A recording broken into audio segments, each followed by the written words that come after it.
కోర్టులో హాజరుపరిచారు. ప్రెసెంట్ అయితే మనకు అందిన బ్రేకింగ్ మనం చూస్తున్నాం. 14 రోజుల పాటు అయితే రిమాండ్ విధించినట్లు మనకు అప్డేట్ అందుతుంది. ఇక లగచర్ల ఘటనలో పట్నం నరేందర్ రెడ్డికి రిమాండ్ విధించారు పోలీసులు.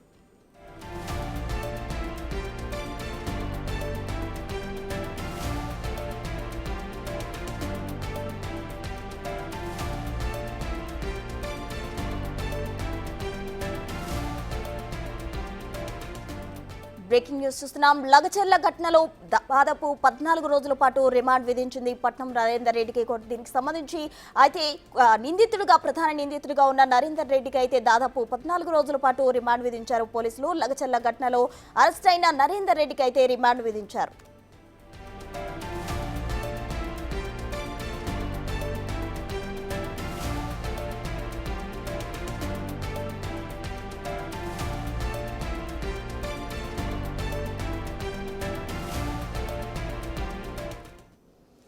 లగచర్ల ఘటనలో పట్నం నరేందర్ రెడ్డికి రిమాండ్ విధించారు. దాదాపు 14 రోజుల పాటు రిమాండ్ విధించినట్లు తెలుస్తోంది. దీనికి సంబంధించి మరింత సమాచారం మా అసోసియేట్ ఇన్పుట్ ఎడిటర్ అందించేందుకు సిద్ధంగా ఉన్నారు. నగేష్ చెప్పండి. కొడంగల్ కోర్టులో పట్నం నరేందర్ ను హాజరుపరిచారు.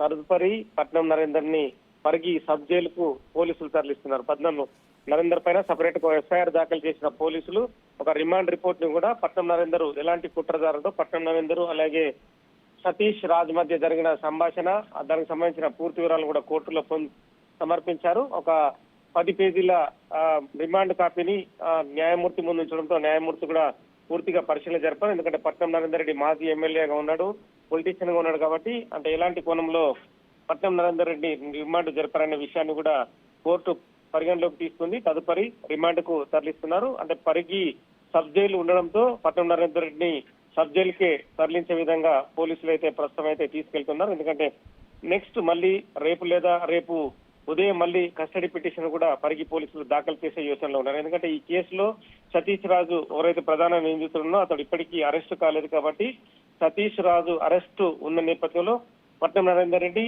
చాలా విషయాలు కూడా పోలీసుల ముందు వెల్లడించలేదు. ఇవాళ ఉదయం ఫిలిం నగర్ లోని ఇంటి వద్ద అదుపులోకి తీసుకున్న తర్వాత వెంటనే వికారాబాద్ లోని ఎస్పీ ఆఫీస్ తరలించారు. ఎస్పీ పోలీస్ ట్రైనింగ్ సెంటర్ లో ఉదయం ఉంచారు. అక్కడ కూడా పట్నం నరేందర్ రెడ్డి పోలీసులకు విచారణలో సహకరించలేదు. ఎంతసేపటికి బీఆర్ఎస్ కార్యకర్తగా సతీష్ రాజు ఉన్నాడు. ఆ సతీష్ రాజు కేవలం సతీష్ రాజు మధ్య పార్టీకి సంబంధించిన వ్యవహారాలే ఫోన్ లో మాట్లాడుకున్నామని చెప్పుకొచ్చారు. చాలా ప్రశ్నలు కూడా ఎందుకు 42 సార్లు కాల్స్ చేయడం జరిగింది, మీరు కూడా ఎందుకు మాజీ మంత్రి కేటీఆర్ కు 6 సార్లు కాల్ చేశారు, అంటే దాడి జరుగుతున్న సమయంలో కాల్స్ రావాల్సిన అవసరం ఏంటన్న విషయాలపైన కూడా పట్నం నరేందర్ రెడ్డి మౌనం వహించారు.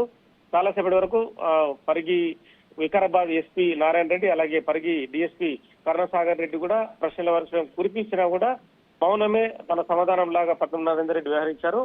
ఈ నేపథ్యంలో పట్నం నరేందర్ రెడ్డి నుంచి మరిన్ని విషయాలు రావాలన్నా కలెక్టర్ ప్రతీక్ రాజ్ పైన, కడా ప్రత్యేక అధికారి వెంకటరెడ్డి పైన దాడి జరగడం, మిగతా అధికారుల పైన కూడా దాడులు జరగడం, వీటన్నిటిపైన పూర్తి విషయాలు బయటకు రావాలంటే ఖచ్చితంగా పట్నం నరేందర్ రెడ్డి కస్టడీకి రావాల్సిందే. ఎందుకంటే ఒక వారం రోజుల కస్టడీ కనుక పిటిషన్ దాఖలు చేస్తే కనీసం పోలీసులు 3 నుంచి 5 రోజులు కస్టడీకి ఇచ్చే అవకాశం కనిపిస్తుంది. ఎందుకంటే పట్నం నరేందర్ రెడ్డి కస్టడీకి తీసుకుంటే సతీష్ రాజు ఎక్కడికి పారిపోయాడన్న విషయాలు కూడా బయటకు వచ్చే అవకాశం కనిపిస్తుంది. ఎందుకంటే సతీష్ రాజు గత 4 నెలల కాలంగా లగచర్ల చుట్టుపక్కల ప్రాంతాల్లో కూడా ఉంటూ తాను ఎలా దాడి జరపాలి, ఎలాంటి విషయాలని కూడా అంటే రెగ్యులర్ గా పట్నం నరేందర్ రెడ్డికి అప్డేట్ ఇస్తుండేవాడు. ఎందుకంటే ఫార్మా కంపెనీ వ్యవహారాన్ని ఎప్పుడైతే ప్రభుత్వము లగచర్ల చుట్టుపక్కల ప్రాంతాల్లో నిర్మాణం చేయదలుచుకున్న దాన్ని తెలిసినప్పటి నుంచి కూడా సతీష్ రాజు చాలా వరకు హైదరాబాద్ లో ఉండే సతీష్ రాజు నగచర్లలోనే ఉంటూ చుట్టుపక్కల విలేజ్ లో ఉన్న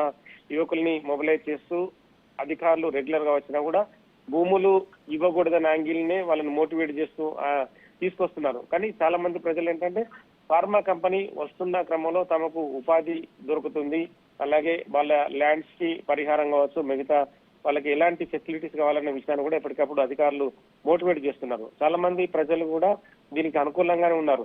కానీ ఎట్టి పరిస్థితుల్లో ఫార్మా కంపెనీ అనేది లగచర్ల చుట్టుపక్కల ప్రాంతాల్లో నిర్మాణం జరగకుండా ఉండాలి, ఇది కాంగ్రెస్ పార్టీకి అనుకూలంగా ఉంటుందని చెప్పి రెగ్యులర్ గా సతీష్ రాజు, పట్నం నరేందర్ రెడ్డి కూడా ఖచ్చితంగా ప్రజలు ధిక్కార ధ్వని చేస్తున్నారనే విషయాన్ని చేయాలి, ఖచ్చితంగా దాడి జరపాలి. ఈ ఇష్యూని కూడా రాష్ట్ర వ్యాప్తంగా ఫ్లేర్ చేయాలనే ఉద్దేశంతోనే దాడి చేశారనే విషయాన్ని కూడా రిమాండ్ రిపోర్ట్ లో పొందుపరిచారు. దీంతో ప్రస్తుతం అయితే 14 రోజుల రిమాండ్ విధించడంతో పరిగి సబ్ జైలుకి పట్టణ నరేందర్ రెడ్డిని భారీ బందోబస్తు మధ్య పోలీసులు తరలిస్తున్నారు.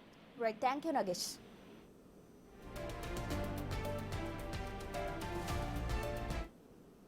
వికారాబాద్ కలెక్టర్ పై దాడి కేసులో అరెస్టైన నరేందర్ రెడ్డిని పోలీసులు అయితే కొడంగల్ కోర్టులో హాజరుపరిచారు. ఇక లగచర్ల ఘటనలో అయితే 14 రోజుల రిమాండ్ విధించు కోర్టు. దీనికి సంబంధించి మరిన్ని వివరాలు అందించేందుకు ప్రతినిధి రాణా ప్రతాప్ సిద్ధంగా ఉన్నారు. రాణా ప్రతాప్, చెప్పండి, 14 రోజుల పాటు అయితే రిమాండ్ విధించింది కోర్టు. అయితే దీనికి సంబంధించిన పూర్తి వివరాలేంటి? ఉదయం నుంచి కూడా అందరూ అనుకున్నట్టుగానే 14 రోజుల పాటు కూడా పట్నం నరేందర్ రెడ్డిని జిల్లా మెజిస్ట్రేట్ కోర్టు ఇవాళ విధించినటువంటి నేపథ్యం కాబట్టి కాసేపట్లో పరిగి జైలుకి తరలించబోతున్నారు. అంటే మహబూబ్ నగర్ జైలుకి తరలిస్తారనేది కూడా సమాచారం వచ్చినప్పటికీ మరికొంతమంది వికారాబాద్ జైలుకి కూడా తరలించే అవకాశం ఉందనేది కూడా వదంతులు వచ్చినప్పటికీ కానీ పరిగి అయితే దగ్గర ఉంది కాబట్టి పరిగిలోనే ఆయన్ని తరలించే అవకాశం ఉన్నట్టుగా మనకు సమాచారం అందుతుంది. ప్రస్తుతం అయితే ఇంకా పట్నం నరేందర్ రెడ్డి లోపల ఉన్నాడు కాబట్టి ఆయన సంబంధించిన స్టేట్మెంట్ ని రికార్డ్ చేశారు. రికార్డ్ చేసిన తర్వాత 14 రోజుల పాటు కూడా ఆయనకి ఈ రిమాండ్ విధించినప్పుడు నేపథ్యం కనపడుతుంది. అయితే రిమాండ్ ఖైదీగా ఉన్నప్పుడు మాత్రం దాంతో పాటు ఈ కస్టడీకి కూడా పిటిషన్ వేయబోతున్నట్టుగా మనకు సమాచారం ఉంటుంది. పోలీసులు దాదాపు వారం రోజుల పాటు కూడా పట్నం నరేందర్ రెడ్డిని కస్టడీ కోర్టు కూడా పిటిషన్ వేసే అవకాశం ఉన్నట్టుగా మనకు సమాచారం అవుతుంది. ఒకవేళ అది చేస్తే మాత్రం ఈ కేసులో పూర్తి స్థాయిలో విచారణ చేయడానికి పోలీసులకి సమాయత్తం అవడానికి కూడా సమయం ఉంటుందనేది కూడా చెప్తున్నటువంటి నేపథ్యం కనపడుతుంది. అయితే ఈ కోర్టు దగ్గర ఏదైతే కొడంగల్లో ఉన్నటువంటి ఈ సివిల్ జడ్జి కోర్టు దగ్గర అయితే మొత్తం పూర్తి స్థాయిలో భద్రత అనేది ఏర్పాటు చేస్తున్నారు. పెద్ద ఎత్తున కూడా ఇక్కడ బీఆర్ఎస్ సంబంధించిన కార్యకర్తలు కానీ నాయకులు కానీ వీళ్ళందరూ కూడా ఇక్కడ చేరుకోవడంతో వాళ్ళందరికీ కూడా పోలీసులు ఇక్కడ వారిస్తున్న నేపథ్యంగా పడితే ట్రాఫిక్ కూడా జామ్ అయిపోయిన నేపథ్యంలో ఎక్కడెక్కడ వాహనాలను వెంటనే ఇక్కడ పంపించేస్తున్న నేపథ్యంగా పడితే ఎందుకంటే ఇక్కడ చాలా వరకు దాదాపు 1000 మంది దాకా కూడా ఇక్కడ గుమికూడారు. అసలు కోర్టులో ఏం జరుగుతుంది, పట్నం నరేందర్ రెడ్డికి ఎన్ని రోజుల పాటు రిమాండ్ విధిస్తారన్న దానిపై కూడా ఎన్ని రోజులు ఇంతసేపు కూడా ఆరాధించారు. ఇప్పుడు 14 రోజులు విధించారని తెలియగానే కొంతమంది ఇక్కడి నుంచి వెళ్ళిపోతున్నటువంటి నేపథ్యం కూడా మరి కొంతమంది జైలు దగ్గర ఆయన కలవడానికి వెళ్ళడానికి ప్రయత్నాలు చేస్తున్న నేపథ్యం అయితే కనుక ప్రస్తుతం అయితే ఇక్కడ కోర్టులో నుంచి ఇంకా పట్నం మహేందర్ రెడ్డి నరేందర్ రెడ్డి అయితే బయటకైతే రాలేదు. సో ఇప్పటికే కాన్వాయ్ కూడా సిద్ధం చేస్తున్నారు. సో జైలు కస్టడీకి సంబంధించినటువంటి రిమాండ్ కి సంబంధించినటువంటి ఇప్పుడు ఆర్డర్ వచ్చిన తర్వాత ఆయన ఇక్కడి నుంచి తరలించబోతున్నట్టుగా మనకు సమాచారం అవుతుంది. సో ఇక్కడి నుంచి కూడా ఒకవేళ మహబూబ్ నగర్ తరలించాలంటే కూడా చాలా దూరం అవుతుంది. సో దాదాపు గంట పైన కూడా ప్రయాణం చేయాల్సినటువంటి అవసరం ఉంటుంది కాబట్టి ఈ సిచ్యువేషన్ లో అంత రిస్క్ అనేది పోలీసులు అయితే తీసుకునే అవకాశం ఉండదు. దాంతో పాటు ఇప్పుడు పరిగి అయితే చాలా దగ్గర కాబట్టి కేవలం 28 కిలోమీటర్లు మాత్రమే ఉంది. అరగంట లోపలే మాత్రమే ఆయన్ని తరలించే అవకాశం ఉంది. పైగా పోలీస్ స్టేషన్ కూడా దగ్గరలో ఉంది, కోర్టు కూడా పక్కన ఉంది కాబట్టి అక్కడైతే సేఫ్ గా అయితే తరలించవచ్చు అనేసి కూడా పోలీసులు భావిస్తారు. దాని దగ్గరికి పరిగి తరలించడానికి అన్ని ఏర్పాట్లు అయితే చేస్తున్నటువంటి నేపథ్యం కనపడుతుంది. దాంతో పాటు ఇప్పుడు సురేష్ ప్రధాన నిందితుడు ఆయన పరారీలో ఉన్నాడు కాబట్టి ఆయన దొరికితే మెయిన్ స్టేట్మెంట్ అనేది రికార్డ్ చేయాల్సినటువంటి అవసరం ఉంది. ఎందుకంటే ఇప్పటికే 16 మంది దొరికినటువంటి వాళ్ళందరూ కూడా సురేష్ పేరు ప్రస్తుతంగా చెప్పినటువంటి నేపథ్యంలో దాని తగ్గట్టుగానే ఇప్పుడు దర్యాప్తు అనేది కొనసాగుతోంది. Thank you Rana.